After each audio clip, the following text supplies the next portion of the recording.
Hello and welcome to the Wedding Dish Podcast. Grab your fork and knife and take a seat at our table as we dish on all things weddings. You'll hear stories and tips from real couples and wedding pros about love, life, and entrepreneurship.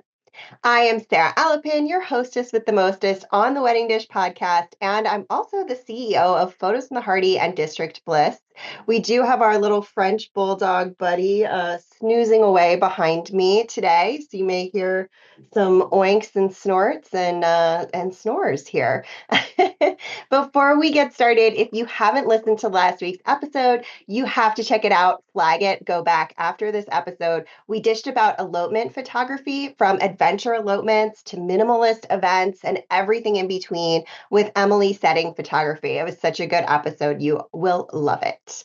Thank you everyone for tuning into the Wedding Dish today. Today, we are dishing with a luxury wedding and events entertainment company known for creating unforgettable, high energy celebrations with white glove care, the human behind DLE Event Group. Daniel Linares, dang it, I did it. Thank you so much for joining me. I'm happy to be here. It's okay. I told you the last thing. It could go one way or the other. You did great. Hey, Sarah, and hey, buddy. I didn't know we were joined by a third today. Hey, buddy. He is a little Snorosaurus Rex, and he just loves being part of the podcast. Awesome. Well, thank you for having me. Excited to speak with you and hopefully give some people some ideas or some insights in however I can. Wonderful. I'm so excited to dish with you. This is going to be such a fun episode. So, from your experience producing thousands of weddings at this point, what actually makes a wedding feel unforgettable to guests beyond just the decor and visuals? Beyond decor and visuals. I mean, we come from the music category. We come from, making people move through song.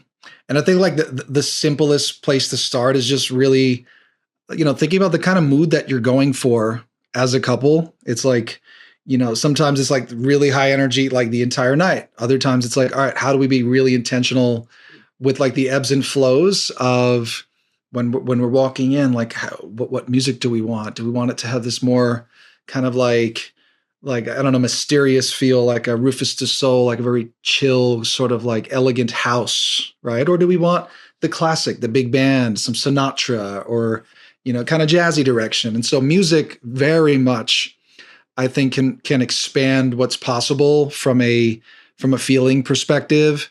And so even just choosing specific songs for cake cutting or for any special dances you may have with parents or with your partner, even introductions. It's like some couples know exactly what they want. Some couples are like, well, okay, well, we want level 10 energy. We want, we're house music fans. We want to be, this level 10, like CO2 cannons flying. But then there's couples that are way different than that. There's a couple that I'm thinking about where we did an event. It was very, very black tie, very buttoned up, very, cheek to cheek. Frank Sinatra was like their intro song. Very, prim and proper, heaven, heart beats so that I can hardly speak, and just elegant. Like the dance music came later, like the more elevated stuff. But, I think just what kind of couple do you want the feeling to be, the music to be? Because you have your tastes, but what are people in attendance going to really appreciate as well? I love that you said that. Oh my gosh, you are speaking my language, because I think that is such an important part. And that changes the dance floor from the photography standpoint, because if you are playing music that the guests are not interested in listening to, and it does not feel like a fit for them, they are not going to be on the dance floor. And it's going to be me then going around to guests, begging them to get on the dance floor for a song so that I have dancing photos. I'm so glad you said that. It's true. Those watching maybe know this, or let me give you a hint. It's kind of right in line with what Sarah just mentioned. You really want to make people in your wedding have a good time. So as much as you may not be number one genre, the music from the 70s or the 80s or the 60s, or insert genre that's not your favorite.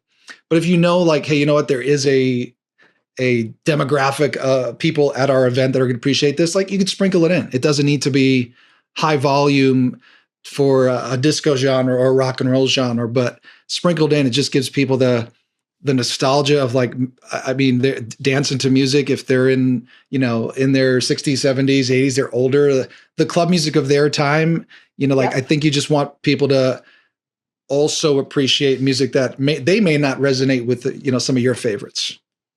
Yes, I love that you said all of this. Thank you. Everyone, please bookmark that moment in your mind and absolutely like take that with you out of this. If you take nothing else, please take that with you from this podcast. I know you often discuss the importance of focusing on flow and energy rather than just individual details. And can you explain what that might mean for a couple who is deep in that planning mode? Yeah. There's two different types of reception flows that sometimes we talk about, at least generally speaking. One of them is more of a European style approach, where you're not dancing until just about every single formality is done. So you come in, well, I should say guests are not dancing. Like your open dance floor moments are not until later. Sometimes we'll still do first dance, parent dances, like a couple of the formality dances. But for this European style, it's very much all the formalities front loaded, all the courses front loaded, and then dancing at the end. So that's one approach. Now, as an entertainment company, that's not our favorite approach. But sometimes we oblige and have the nice, beautiful, elegant, all formalities and meals front loaded. Now, for us, I would say a good 80% of our events are this second one, more of an American style approach, where it is the ebb and the flow of variety of dancing and formalities and courses spread out over the course of a 4.5, 5 hour reception. And naturally, some people say, well, the up and down, we're not sure. Is that going to feel funny or feel weird? I think great receptions have beautiful variety of how time is used. Yeah. Even if you have 2.5 hours of dancing at the end, we'll go back to the European example, people are going to need to breathe. They're going to need to take a break. They're going to need to pause. So as much as you may have the vision of let's dance for 3 hours straight and make it a rager. Now, 1 out of 50, 1 out of 50 weddings could actually probably dance 3 hours straight, but it's rare. And I guess the point is having the really nice variety with let's do a 30-minute dance set after the couple comes in and does their first dance. Let's open it up and then let's have a course. And then, speeches can happen and maybe we go right into the main course, or maybe there's a little bit more of a buffer and we do some slow dances for the room. And then we do main course, but then second round of speeches because maybe the parents are doing speeches in the first round, and then you could do like a sibling or a close friend later on. So we've found that keeping people on their toes of like, oh, well, like we didn't know this was happening next. Oh, another speech. Oh, this special moment, like the variety for reception from a flow and energy perspective, it keeps guests enticed and surprised throughout the reception. I I love that, especially because there are a couple things that I see happen from the photography standpoint. If you're doing Mm-hmm. a send off, you're probably keeping us for the whole night. So at the end, Mm. otherwise you might release us early, depending on if you've gotten enough dancing photos. Mm-hmm. People get very sweaty when they're dancing for 2.5 hours straight. And the Mm. dance floor will often peter out. So it kind of Mm. feels like it loses steam. So I like the idea of giving people a break to, cool down, sit down, chat. That's a natural break. It's an That's right. expected break. That's So right. that you don't end up feeling like, oh gosh, no one's having fun. Because I think that's a lot of, I'll get that feedback from my couples occasionally where they're like, I was always afraid no one would dance at my wedding. And I'm like, people were definitely dancing. I have tons of dancing photos. Like, you're fine. Please don't worry.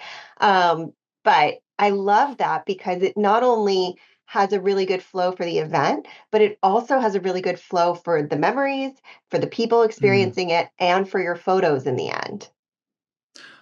I agree. And I mean, even sometimes the pause for a cake moment. Like, so you have Yeah. the main course and then you dance maybe after the main course. And sometimes say, well, do we really want to stop for cake? If you have about 2 hours or an hour and a half, like after main course, like it's a beautiful pause. It's, oh wow, like we're gonna see one of the final formalities with this beautiful couple that are, selecting this really nice song. So again, from the variety perspective, it's, it's kind of like a movie. All movies are written around the hero's journey, where you just like keep Mhm. being surprised by the journey. I think of it this kind of the same way. It's like keep your guests surprised. Now they're probably not surprised that you're cutting the cake, but just keeping them. The term variety I love so much. Like at the end, they can't put words to it. The Maya Angelou quote just always pops into mind. It's just people don't remember all the words on what you might say, but they remember how you make them feel. And so I think greatly designed event flow helps with the energy and also helps with people just leaving and saying, I can't put into words how amazing that was, but it's because of the variety that I think many great receptions are amazing. I love that. Yeah, I want more weddings like that. Indeed, indeed. And I I'm gonna mean, have to come up your way. it helps to have, we're only a piece of the puzzle. It helps to have a, great team. It helps to have guests that want to party. I mean, Mhm. sometimes you just have the level 9, 10 party guests, and sometimes you have people that are a little less the dancing type, and that's okay too. But yeah, it's sometimes the combination of many great things all happening together, which just will blow the energy of a dance floor wide open for us. I love that. What are some of the common planning mistakes that you see couples make that they don't really realize they're making until they arrive at that wedding day and it's already happening? Sometimes trying to schedule too many things. Hmm. You probably have seen this. Yeah. So like that's one thing that just pops into mind where, I think I'm even a little guilty of this. My wife and I got married in 2022 and we wanted to do the Brazilian dance because my wife's from Brazil, like the performers to come in and do a dance. That's And fun. there was a performance from a friend of ours who sang at the wedding. I even did a performance Wow. and surprise my bride because I have a singing background. Sang to her, a song for her mom, which was a really nice moment. And so, like, I'm naturally one that just wants to surprise, but I'm using me as an example here. And then we had like a special guest that came in and like did a moment. Actually, Fat Man Scoop was at my wedding. He's a friend of a buddy of mine, Jason Jani, out of Jersey. And Fat Man Scoop, you might recognize the phrase. He actually passed away not too long ago, but Oh no. he was sort of the voice of hip hop in like the 90s, 2000s. Yeah. I'm trying to think of one of his lines, but engine number 9 on the new, he has a couple of those like very hip hop famous records. I grew up with a ton of hip hop out of Queens, New York Hmm. myself, so I'm already exhausted by telling you all the things that I tried to squeeze into my 4.5 hour reception. And now I did a 4.5 hour reception. So the extra half we needed. Do I recommend a 5 if you're trying to do more of these kind of special moments? I think so. I think if you're doing a 4-hour reception, minimize the special things that may add to the formalities. But if you have the option of having a slightly longer reception, and you still want to add some of those special things in, that would be my suggestion. So I think that's a big planning heads up for everybody is just be careful to not be so tightly scheduled with so many different things. I'd say that's a big one. Let's see, is there anything else common planning mistake? And I think a big one is, yes, you want everything to go to plan.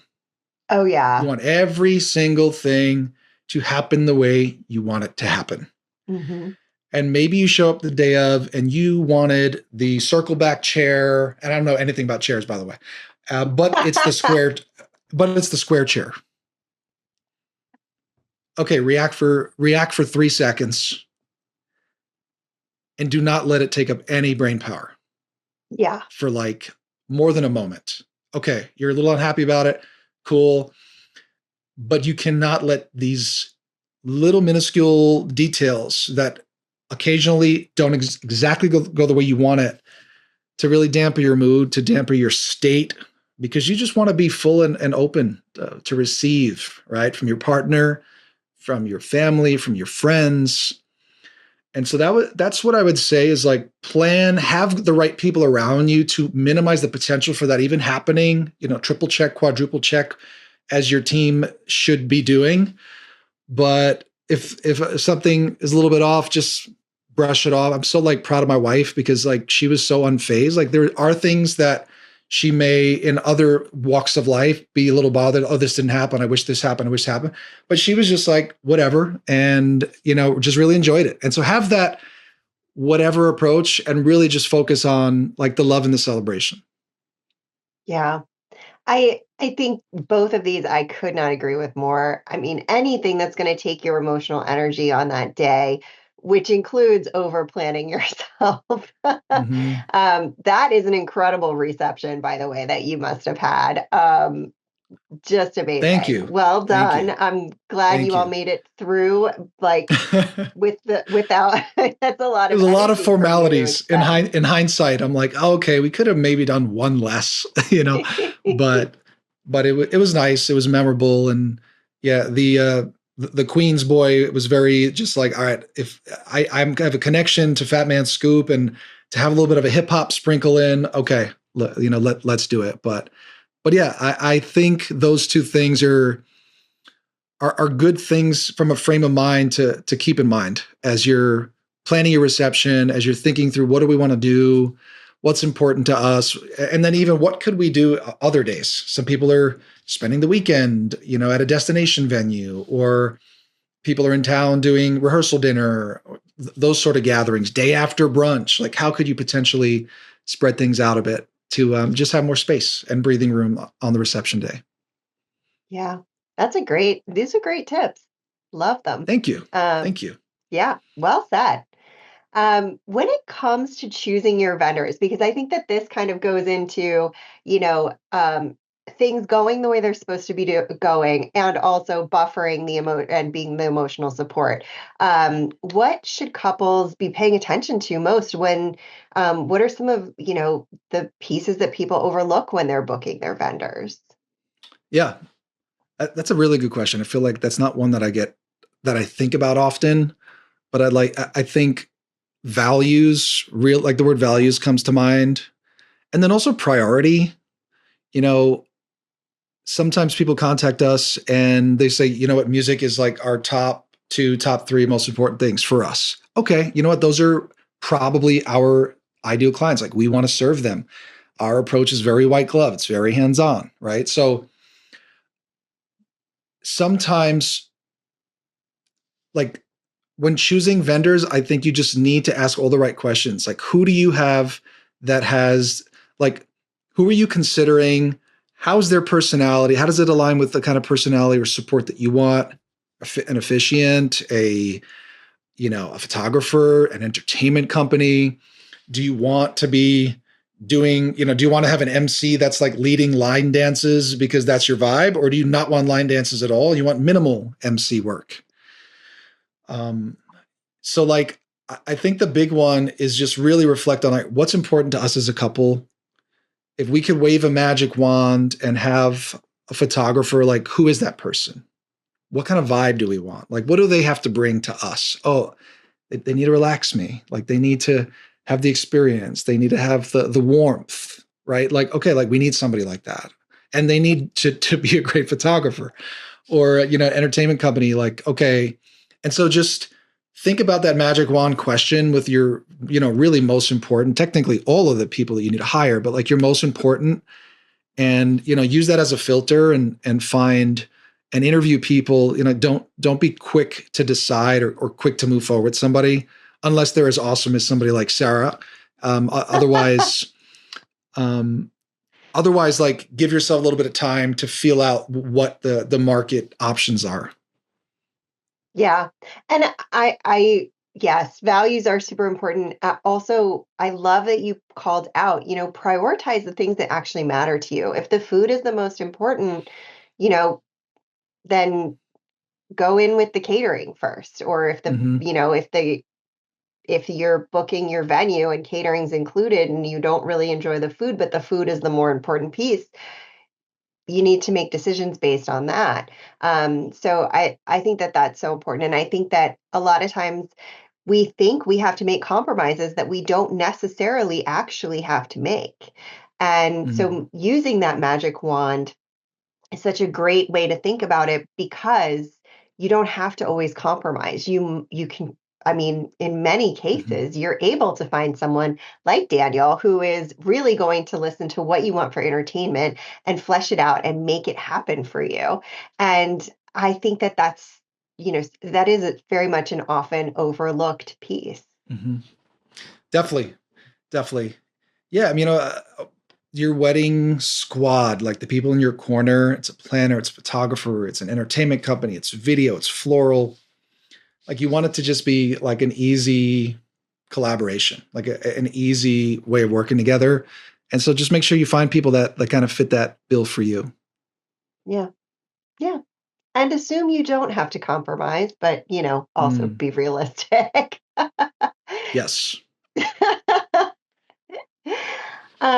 If a couple wants their wedding to feel effortless and meaningful, where should they prioritize their budget to get the biggest emotional and guest experience impact? Feel effortless, but be very meaningful. I mean, I think you really need to have a great planner in your corner. Yeah, I I agree. mean, it,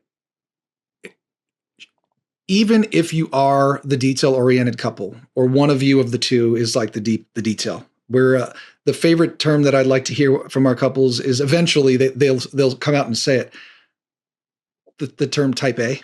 Oh, I'm so Oh, type yeah. A. Oh, I'm so detail oriented. Oh, I'm so type A. And I'm like, yes, type A people love us because we care about the details. I'm sure you get that too, Sarah. Yes, yes. Yeah.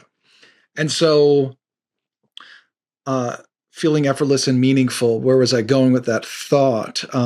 So like having a planner help you with making sure all of the things are happening in like the days leading up, the weeks leading up. Obviously, there's many different ranges in how planners can support couples. From hey, I'm getting married in 12 months. I'm going to hire somebody, and they're going to be full time available to me for every single minute of the next 12 months. Like that's sort of the full planning range that some people want or some people prioritize because maybe they're busy or maybe they just want it to be as smooth as possible. They have the investment dollars for that. And I think a great planner can then help orchestrate pulling in the right vendors. Hey, Mhm. I've worked with Sarah before. You need to speak with her. Okay, maybe she's not the only one. All right, these are my top two. Like, speak to these two people. If I had to choose one for you two, because I know you two and what you're looking for, because you told me your magic wand question, like your planner can act as your expert liaison with helping prime you to make the right decisions or to help guide you and nudge you in the right direction to what could be a right decision across a couple of selections, for example. But I mean I think that's a big one. But honestly, effortless I think can also just come down to who you hire in every category, I agree. right? It's like, okay, well, we tell couples, hey, like when you have your final planning call with us, maybe 2 weeks before their wedding, maybe it's 3 weeks or 4 weeks, we don't want you to think about us again. We'll see you there, but we don't want you to think about us again. So we're hands off once all the little details from the minute of what portion of a song you want to have a special moment for your introduction or your special dance is going to have. Like we go through all those details, like the 6 months leading up to the wedding. We'll sync every month or so, but they don't have to worry about us the day of it all because they have so many other things to deal with. So I like to think that our stuff is effortless. There's a lot of effort in the planning because there's a lot of songs to choose and then who's speaking and in what order, right? Like so there's that. but it's all in preparation so that the day of is effortless. When you're speaking with Sarah about all the different shots you want, the special people that you want in photos, or the coordination of a sunset, or doing anything in that direction, you just let the pros handle it so that it's zero effort to you. We just tell you when it's time. Hey, based on the schedule, ready to rock and go capture XYZ. And so I think having professionals in all of the verticals on your vendor team can make your entire wedding effortless and therefore more meaningful, because you don't have to worry about getting the wrong chairs, because the chairs are all right. You don't have to worry about you're not liking the video, because the videographer is on par with exactly what you want. And so I think the right selections, which can sometimes be great referrals from planners top down, can make everything effortless and your wedding even more meaningful. Love that. I could not agree more. That does make it so much more effortless because everything's ready in advance. Everything's done. You just show up at that point and you can trust the people that you've hired who have done this thousands of times. That's right. That's right. As opposed to you, who's probably doing this for the first time ever. That's right. That's right. Yeah, it could be it could be very intimidating. I think then there's like the DIY path, which, some couples say, oh, well, we have somebody at the venue that's going to help us, like a coordinator in some capacity. Yeah, it helps. And technically, if you still have a great vendor team around a coordinator, like, it still could go extremely smooth. But yeah, I mean, sometimes a planner, so you just don't have to think about the little things, can be such a breath of fresh air. Like my wife said, she's like, we're good. Like, we don't need one. I'm like, let's do like kind of an in between. Like, we're not going to do the 6 to 12 month out. I don't think we need that. But like, what if we have something like a call? We like sync monthly, like a few months leading up to it. I think it started for us like 5 or 6 months. We just jumped on a monthly call. Hey, how's progress going with things that, we're booking? And then like the month of, that was the package we had. So like, I guess we had the monthly calls, but then month of was like direct access. And my wife was like, oh my gosh. I remember like whenever we reflected days later after the wedding, she's like, I'm just so glad you talked us into doing a planner. Shout out to Joy from the Wedding Planning Co. Like, she was a joy to work with. Oh, wow. There you go. I guess she gets that a lot. Joy was a joy to work with, but yeah, like that just brought, I remember my wife was like, well, what do we do next? And she was just being pulled like in all the directions based on the plan. And I think it was effortless and meaningful. I love those two words. Yeah. I could not agree more. And that means your entire vendor team knew when every event was happening during your reception, which otherwise there may have been like a time when the photographer snuck off to run to the restroom, or, the mic wasn't handy because a speech got moved or something like that, and then no one's scrambling because the planner is on top of it. The planner lets them know, okay, we're running 5 minutes behind, and, or this is a great time for you to take a break or eat or whatever it is, because your vendors do have to eat. True. We appreciate that. Thank you for mentioning that to the world, Sarah, because Yes. sometimes we actually need it to survive through the day. Yes. Sometimes we absolutely need that. Oh, something you said, I think I might have lost it, but something you said, oh, I've never even thought this until this conversation. Do all the math of what you're investing minus a potential planner. All the investments, including dress, outfit, car, entire vendor team, add it all up, divide it by 60 times 4 hours, 240 minutes. And that'll tell you how much money your wedding costs per minute at a reception. And then do the math as to whether or not you think a planner to make sure it all goes as smooth as it possibly can is worth whatever their fee might be. And you can find people at all kinds of investment levels. I think that's a big insight, because it's like, whoa, okay, wait, all of this money for a 4-hour celebration. Obviously there's cocktail hour. Obviously there's a ceremony. but you're spending a lot of money, and Yeah. you just don't want precious time to go to waste. To your point, oh, the microphone, or where did this person go, to just have somebody be on it, just looking ahead of and anticipating things that might be little curveballs throughout. And figuring out where, if you do lose time, you can make it up so that there Yes. is no missed experience associated with that time. There's still a good experience happening. And yeah, those things are going to be that's a great point because, you know, things do often run late at weddings, and the planner Sure. does have to find time to make up that time. And the planner has to make sure we're taken care of too, which is, Hmm. yeah, is a big piece because, if your photographer's not there, then that Hmm. event isn't being photographed for Right. whatever reason. Or if your Yeah. I mean, band is on break, like you can't find, because the band needs a break for voices, for many, many reasons, but like you really can't push the voice beyond, you have to rest your voice um and they need a break. So, if you don't have that built in, like that can't be the time you're catching up, you're making up. You have to find it somewhere else, and that planner is going to make sure that they find it in the right space. yeah, I completely agree. Completely Yeah. agree. Well, this was such an amazing episode. Daniel, thank you so much for joining me on The Wedding Dish. Where can our listeners find you online? Well, my name's Daniel Linares, so it's probably written on somewhere where you're listening to this. Uh, you could connect with me on Instagram. Our company is DLE Event Group, so DLEeventgroup.com, or on Instagram. And yeah, we're a group that just loves music, loves entertainment. Hybrid is our jam, so like we're always bringing a DJ and band hybrid. Like that's our main specialty, and